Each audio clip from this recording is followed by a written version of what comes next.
Hello everyone, আজকে হচ্ছে আমাদের কোচবিহারে ভোট। আর তার পাশাপাশি রয়েছে খুবই একটা স্পেশাল দিন। আজকে আমার মা ও বাবার বিবাহবার্ষিকী। তো ভোটের জন্য তো বাড়িতে যাচ্ছি, তার সাথে সাথে কিন্তু আমরা অ্যানিভার্সারিটাও ছোট্ট করে সেলিব্রেট করব। তো তোমরা দেখতে থাকো। তো ভোটের কারণে আজকে আমাদের এখানে সমস্ত দোকানপাট বন্ধ রয়েছে।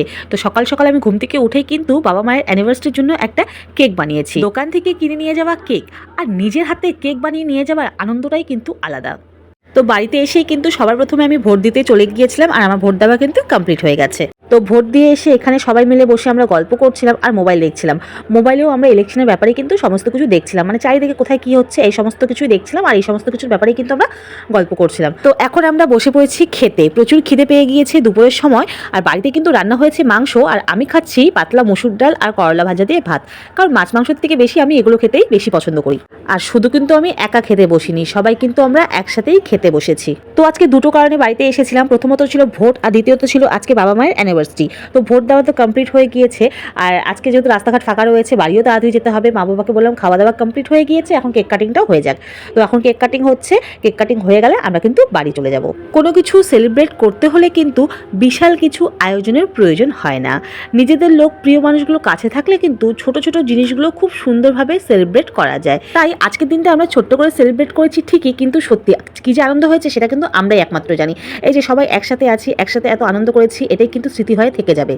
তো এদিকে কেক কাটিংয়ের পর আমি সবাইকে জিজ্ঞেস করছিলাম যে কেকটা কেমন হয়েছে, যেহেতু কেকটা আমি বানিয়েছি একটু জানতে তো ইচ্ছে হয় যে কেমন হয়েছে। আমার বোনকে দেখো মুখটা কেমন করলো, আবার বলছে খুব ভালো হয়েছে। আর কোনো রকম বেকিং ক্লাস আমি করিনি, মানে শিখিনি, তাও যে আমি কেক বানিয়েছি, আর কেকটা কিন্তু সত্যি বলতে ভালোই হয়েছিল খেতে। আজকে বাবা মার অ্যানিভার্সারি উপলক্ষে কিন্তু কেকটা বানিয়েছি অবশ্যই, কিন্তু আমি কিন্তু বাড়িতে প্রায় কেক পিৎজা এগুলো বানাতেই থাকি। আর আমার মেয়ে আর বড়মশাই বলে ডমিনোজের পিৎজা থেকে নাকি আমার পিৎজার টেস্ট বা খেতে কিন্তু তাদের বেশি পছন্দ। তো যাই হোক, নিজের প্রশংসা শুনতে তো ভালোই লাগে। আর এদিকে কিন্তু ছোট্ট করে আমরা সবাই মিলে অ্যানিভার্সারিটা সেলিব্রেট করে নিলাম। এই ছোট ছোট খুশির মুহূর্তগুলো কিন্তু স্মৃতির পাতায় থেকে যায়। তো অ্যানিভার্সারি সেলিব্রেট আমাদের কমপ্লিট। এখন মাকে বাবাকে আর ভাইকে টাটা বাই বাই করে দিলাম। আর ভাই একটু আমার ক্যামেরার সাহেব, মানে ক্যামেরার সামনে একদম আসতে চায় না, সে ক্যামেরা দেখেই পালিয়ে গেল ও ঘরে। তো যাই হোক, আমি আর বোন এখন বেরিয়ে পড়লাম, যেহেতু বোন আর আমি একসাথেই এসেছি, আর আমাদের বাড়ি তো পাশাপাশি, তোমরা সবাই জানো। তো চলে যাচ্ছি বলে বাবা আর মা কিন্তু আমাদেরকে বাইরে অবধি ছাড়তে এসেছে।